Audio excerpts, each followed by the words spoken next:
Sí, Oye, está grabando. Sí, está bien. Supongo que está grabando. Sí, sí está grabando.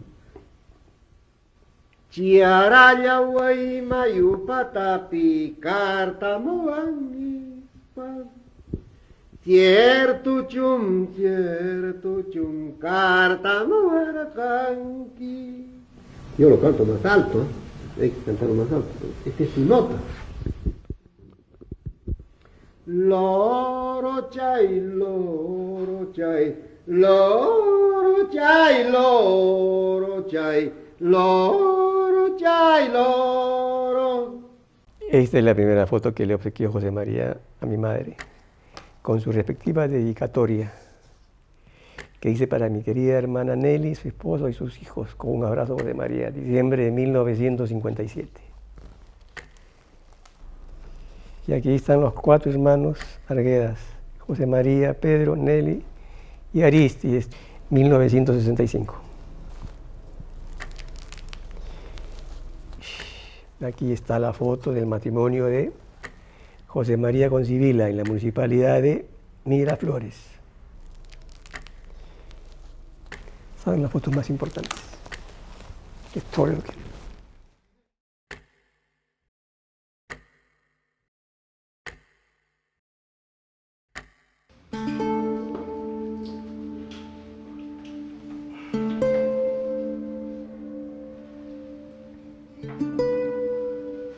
Abelito, he decidido descansar para siempre. No quisiera sobrevivir como inválido.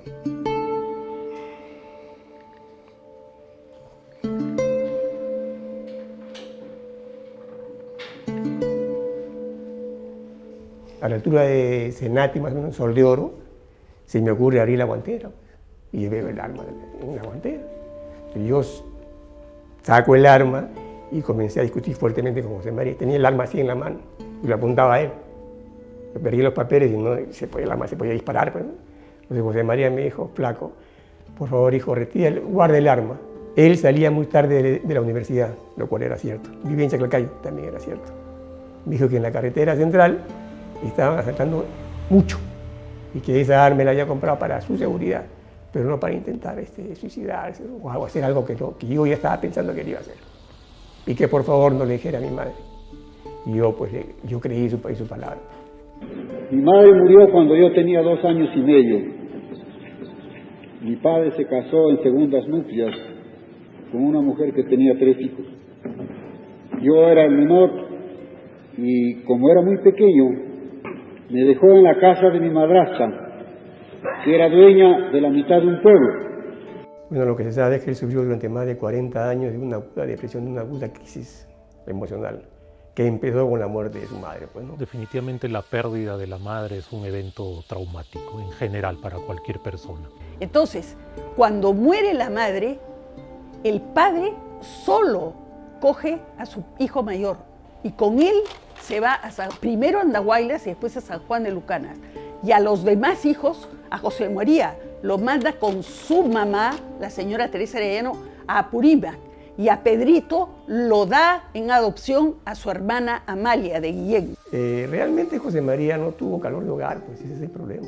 Él cuenta que fue cuando vivía en San Juan de Lucanas y vivía con la madrastra, y en una oportunidad llegó Pablo Pacheco y le pidió que lo ayudase a ir a una de sus aventuras amorosas que lo obligaba a él a presenciar, y le robaron el poncho y entonces le echó la culpa, pero él se escapó antes de que pudiera tocarlo, qué sé yo, pegarle como seguramente hubiese hecho. Él se escapó y llegó a la cocina donde los concertados lo engreían y le dieron inmediatamente que llegó mote.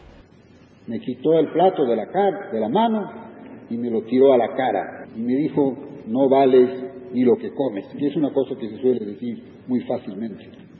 Yo salí de la casa, atravesé un pequeño riachuelo, me tiré boca abajo en el maíz y pedí a Dios que me mandara la muerte. Tempranamente tenía ya una visión bastante negativa de la existencia propia, una vocación autoeliminatoria probablemente. Yo fui testigo porque eso lo conversaba con mi madre. Yo estaba muy chico todavía, bueno, tenía 16, 17 años.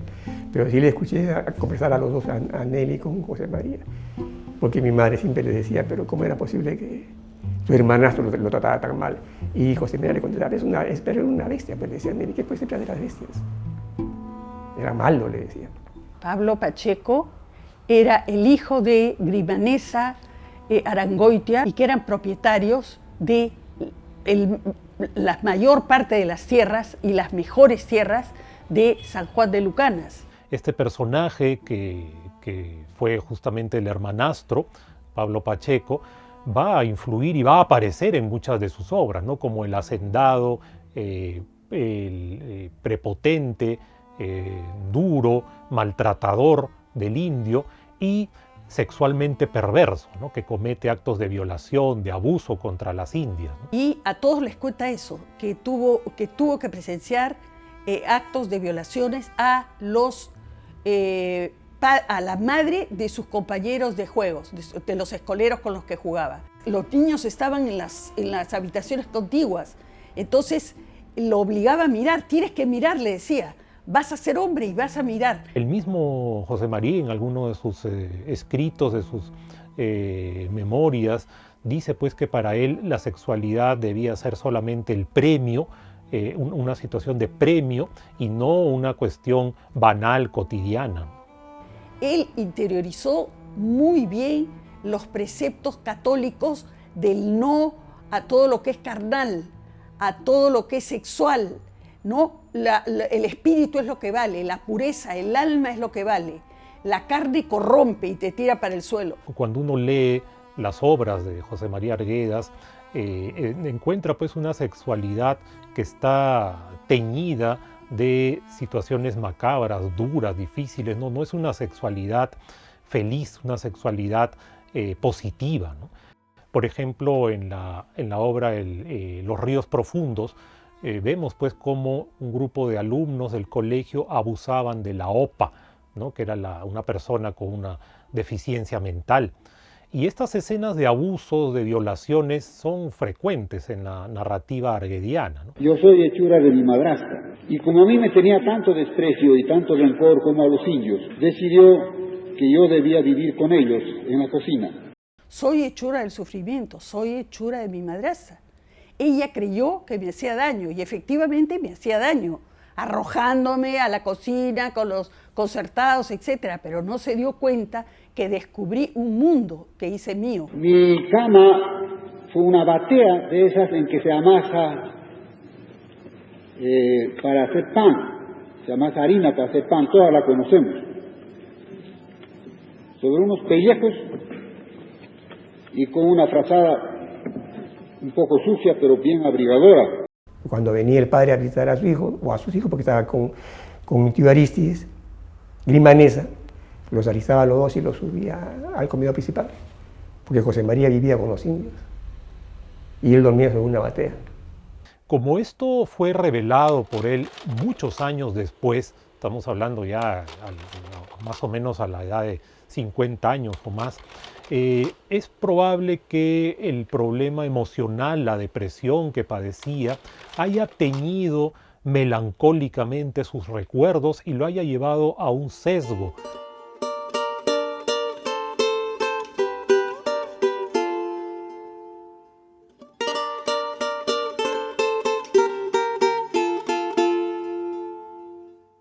Él decía, hay palabras quechuas que no tienen traducción al castellano.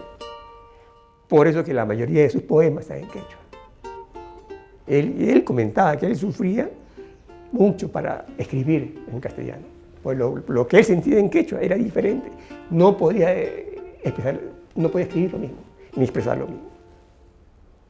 Por eso que él vivía entre dos mundos, entre el mundo castellano y el mundo quechua. Porque sus padres le hablan en castellano, pero con la servidumbre hablan en quechua y muchas veces hablan en quechua también. Y probablemente su madre le cantase canciones en quechua o sus nanas, qué sé yo, en quechua. Tambo bambino martatas, yawarmayu apamu.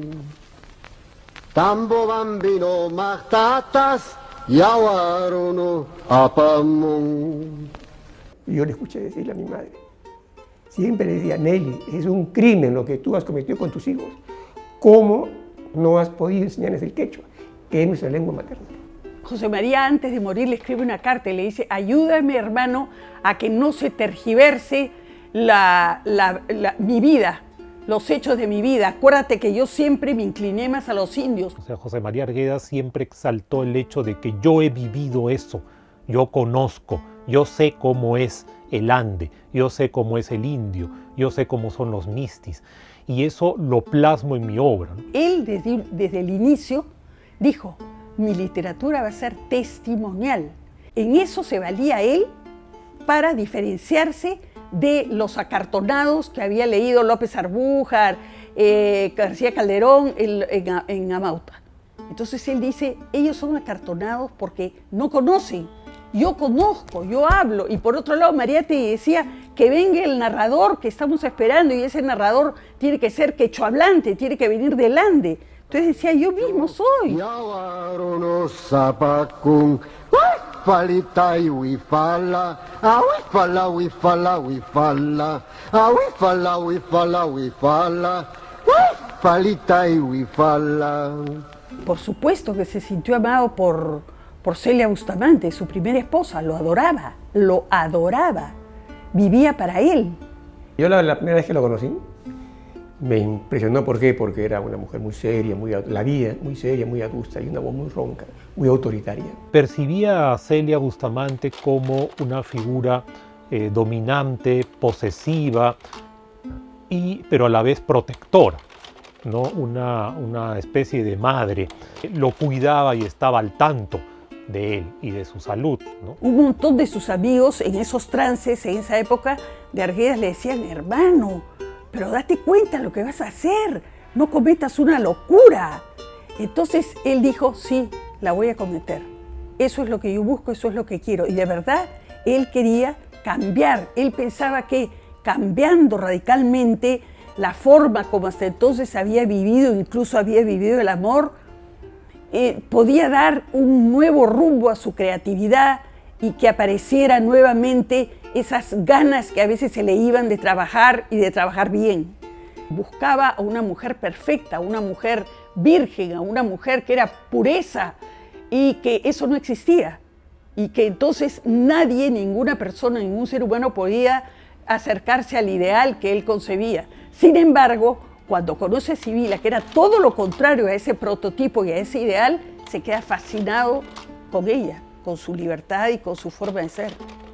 Él contrastaba la relación que tuvo con Celia, que era bastante, según lo que él cuenta, ¿no?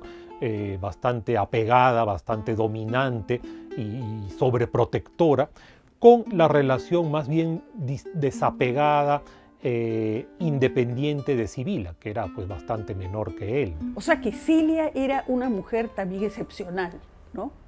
Y sabía, por supuesto, de los vínculos de José María con Sibila y le dijo, en el momento que tú decidas pedirme el divorcio, yo te lo concedo. Y así fue. En su vida personal había tomado una serie de decisiones que por un lado lo atraían. Él creía que iba a salir airoso, esto de dejar a Celia y entregarse a la atracción y al amor que sentía por Sibila, de traerla a Lima, de empezar una nueva vida con una nueva pareja, 20 y tantos años más joven que él. Entonces era una decisión importante de su vida. Un chuchucuchay, chucuchalay, kiristai kuway. Chocochay kiwan, chocoy cocosba, kunanto talla porero cosa, kunanto talla pasearo cosa. Él usaba unos antidepresivos, pues, ¿no? Para justamente evitar caer en el hoyo, pues. Pero era muy difícil porque él mismo no ponía su parte muchas veces. Él siempre decía, estoy mal de esto, estoy mal de... Él era un enfermo mental, digamos, en el sentido de que se enferma de todo. Yo no tenía nada, pues. Cualquier cosa que él veía o que escuchara, ahí mismo se enfermaba. Pero no tenía nada. Mariátegui relata los tratamientos incluso que había recibido José María Arguedas a lo largo de su vida. En algún momento inclusive llegó a recibir el electrochoque, ¿no? Que para él fue terrible, le cayó muy mal. En general, José María está poco dispuesto a los tratamientos, llamémosle biológicos, de la psiquiatría, es decir, el electrochoque o los medicamentos, ¿no? Todos los medicamentos le generaban alguna molestia importante, por lo cual terminaba abandonándolo. Unas gotas que para dormir, otras gotas para la ansiedad, otras para el apetito, etc. Y comienza a ir a los baños termales.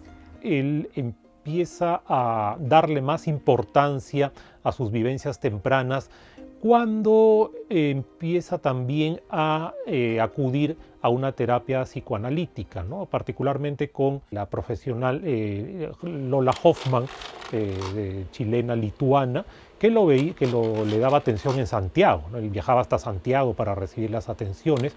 Entonces el psicoanálisis tiene una visión orientada hacia las experiencias tempranas, ¿no? Lola Hoffman le permite, con sus sesiones, según Arguedas, le devuelve la vida.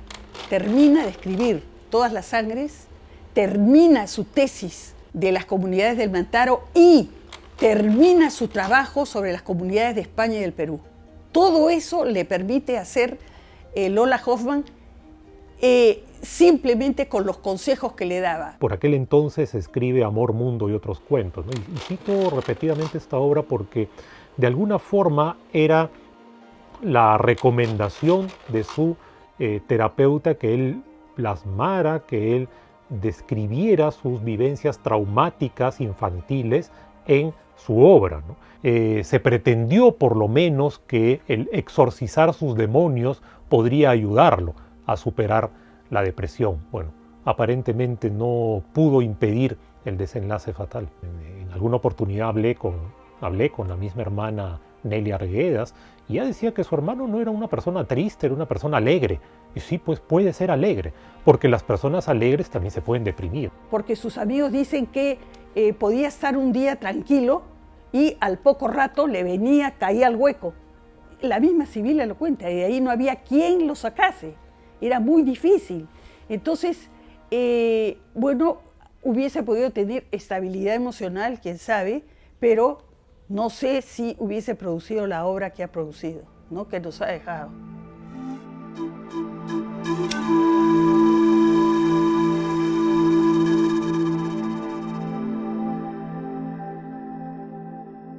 José María sabía que se iba a analizar su obra no desde el punto de vista literario, sino desde el punto de vista como aporte al conocimiento del país y a las soluciones que planteaba.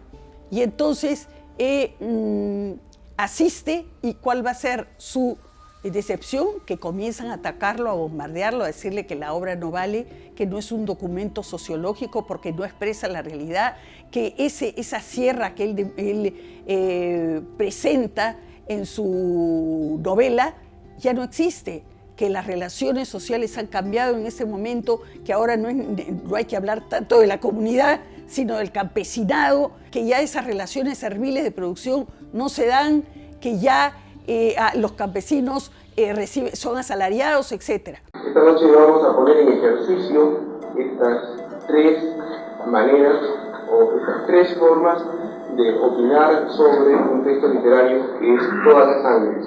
La novela no sirve como documento, salvo que se establezca muy minuciosamente, muy prolijamente la línea de separación de estos mundos, cosa que creo que es una tarea imposible de realizar. José María Arguedas quiso de alguna forma plasmar su vida, su conocimiento justamente en Todas las sangres, ¿no? Que para él debía ser la cumbre de su obra narrativa. Ahora, cuando Sebastián dice que es una novela sociológicamente no me acuerdo qué términos se encontró pues con la crítica dura de expertos, supuestos expertos en temas sociológicos, políticos y económicos. Entonces, el sentir que su vida no había servido para conocer el Ande pues fue terrible, catastrófico. Entonces él se siente interpelado y dice en un momento que se agotaban sus fuerzas, dice, porque está la grabación, uno puede escuchar que ya no puede más, y dice, bueno, si eso que yo he escrito ahí les parece a ustedes que no funciona, entonces he vivido en vano, porque lo que yo he escrito ahí es lo que he vivido. Y entonces esa misma noche dice que siente que su obra no es buena para el país y que ha decidido morir. No es un testimonio. Bueno, diablos, es un testimonio, entonces yo he vivido por gusto. He vivido en vano, es decir, no he vivido. No, he mostrado lo que he vivido. Ahora, puede que me demuestre que eso que he vivido no es cierto. Lo aceptaré, bueno, con gran alegría. Pues al verse anulada esta cantera creativa, él pues se plantea la autodestrucción. Llegó a casa pero mal. Comentó con mi madre ciertas cosas muy fuertes. Pero realmente eso fue todo, pero menos una mesa redonda. De acuerdo a lo que yo después he leído, la verdad que fue una especie de trampa, pues, ¿no? Y los comentarios que se hicieron contra él, contra su obra, fue realmente lapidario.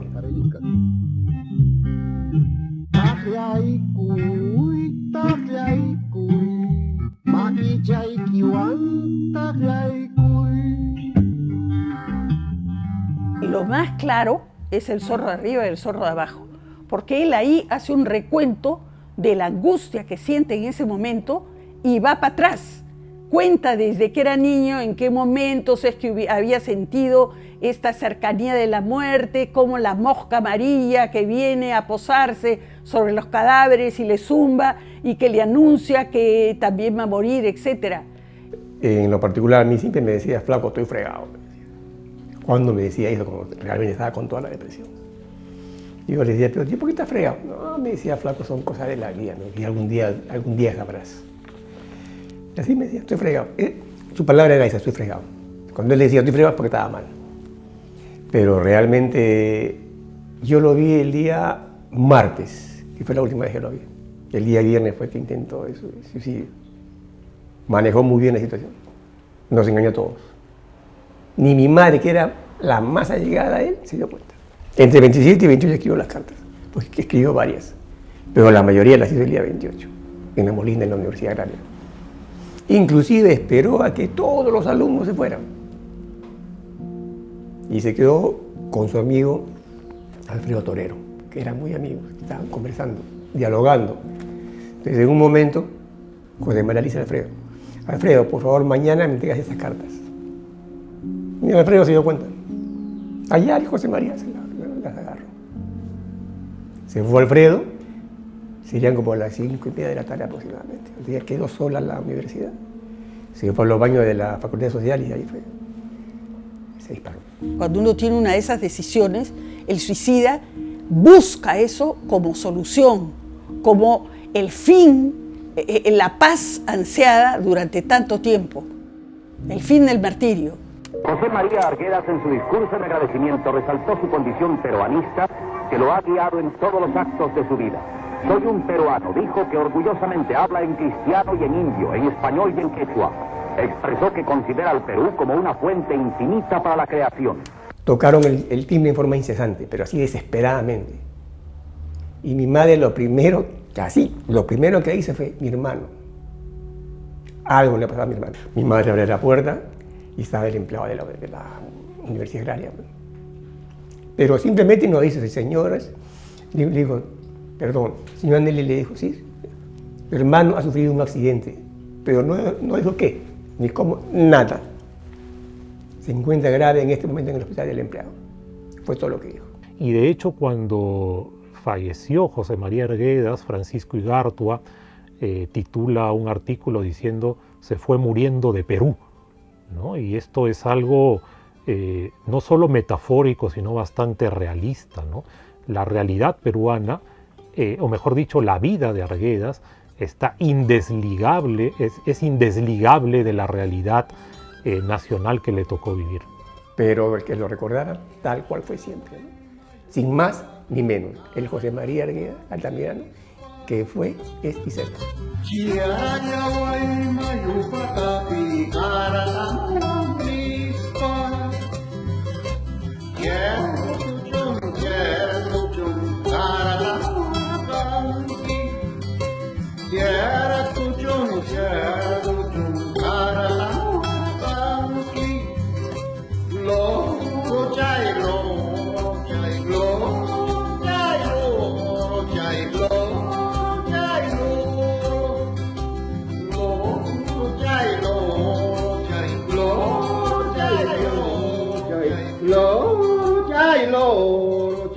Lo